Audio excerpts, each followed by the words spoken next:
Going to be tasting the Chanoka Okumidori Matcha from Uji. So we're going to be doing it a little bit differently this time because instead of a leaf tea, we're going to be doing a powder tea. So what I'm going to go ahead and do is just do a quick demonstration of how to make this tea. So as you can see here, here's the tin. It's going to have a double seal here. So matcha is really sensitive to light, heat, and humidity. So it's really important to keep it stored well. You'll notice there's in addition to a top here, there's kind of a plastic airtight seal on the container. We're going to go ahead and pull that out. And normally this is going to be sealed, but I kind of cut it open prior to filming. So this is where the matcha is going to be contained inside this little bag here. It's going to be kind of vacuum sealed to maintain the freshness. What I'm going to go ahead and do is take my chashaku, which is this bamboo spoon. It's not really a necessary tool to have, but it does make it a little bit easier to kind of scoop inside this tin. So what I'm going to go ahead and do is take out 2 grams of matcha powder. And then I'm actually going to put it into this sifter here. So as you'll notice, there's like some clumps starting to form in the matcha, just as being exposed to the humidity for a couple minutes.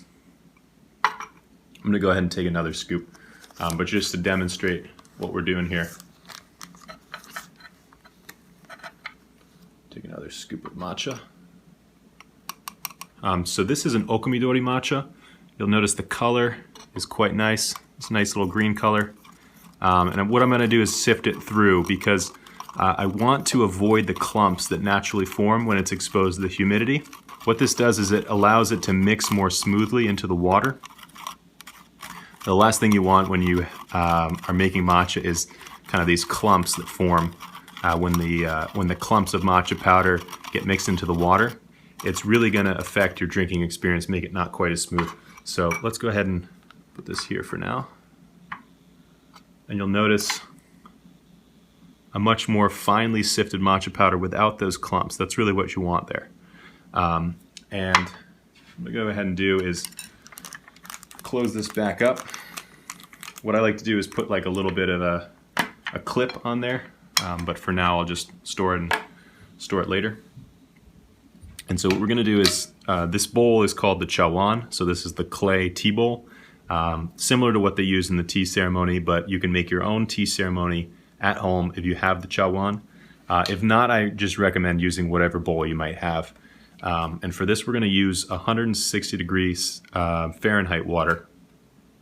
And matcha tends to be less sensitive to temperature because you're not extracting anything from the leaves. You're just you're kind of mixing the whole leaf into water. And then this nice added step that I like to do when making the matcha is just to kind of whisk it into a little bit of a paste here. And this is just like an extra layer of security to make sure there's no clumps inside the tea. So before you add in all that extra water, you can easily see any clumps that start to form, and you can kind of smooth them out with your whisk here.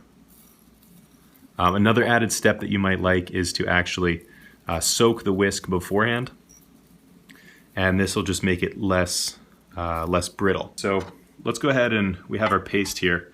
This is just an optional added step that I like to do to make sure everything's super smooth, super well mixed in. We're going to go ahead and add the rest of our water here. What I like to use is 100 milliliters or so for 2 grams of matcha. Start by kind of scraping off the sides of the bowl. Just make sure you got all that matcha in there. And then we're going to start to whisk. So what you want is these tiny little bubbles. You don't want the big ones. These ones are okay because there's not that many of them. You can actually go ahead and pop them with the whisk if you don't want them. But that's really technical. It's not a big deal if you don't want to do it. So what this does is it makes a really smooth texture on the matcha. It's similar to if you have a nitro brew coffee. It's got these added bubbles to make the flavor a little bit creamier. So let's go ahead and give this tea a taste. It's very smooth, a little bit of these floral notes coming out, a tiny bit of astringency towards the end, but overall it's very well balanced. And this is something that you get from these Okumidori matchas So this is our newest Okumidori matcha, but we also have the matcha washamine, we have the noike matcha. These are kind of a different type of tea cultivar. Most matcha comes from the yabukita, which you may find a little bit bitter, a little bit astringent, and that's the most popular. But if you really are looking for this kind of smooth drinking experience, we recommend you go for the Okumidori matchas, like the Chanoka, like the washamine, like the noike. So this tea here is actually from Uji, considered a major hub in Japanese tea production, as well as many historical sites in the history of Japanese green tea. In November of 2019, we had the privilege of working with the Uji Department of Tourism to really tour some historical sites for Japanese green tea production. We got to visit Teihwan Tea House and do a tea ceremony. We also got to visit the birthplace of Nagatani Soen, who is credited with the discovery of sencha, now the most common type of green tea in Japan. But prior to that, matcha was the dominant way of preparing tea in Japan, especially with the Japanese tea ceremony. And we also got to see a small site where gyokuro was actually discovered. So definitely some cool things to check out. You can also see the oldest tea house in Japan is in Uji. And so if you're interested in learning more about Japanese green tea, or if you're in Japan and you just want to plan another day trip from Kyoto, I would definitely recommend hitting Uji and maybe even Nara as well, which is one of the original permanent capitals of Japan. But until you get a chance to visit Uji, the next best thing is to experience the matcha from Uji. And this is a good one to start with because it's so smooth, because there's less of this bitterness to it. So thank you guys so much for joining me on this tea tasting. I hope you enjoyed your matcha. Maybe you learned a thing or two about how to prepare it.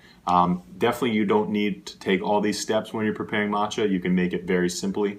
But if you want to take your matcha to that next level, definitely some of these little things like sifting the powder, soaking the tea whisk, whisking with the proper form, all these factors can make your cup of tea just a little bit better, and it makes all the difference if you're really serious about it.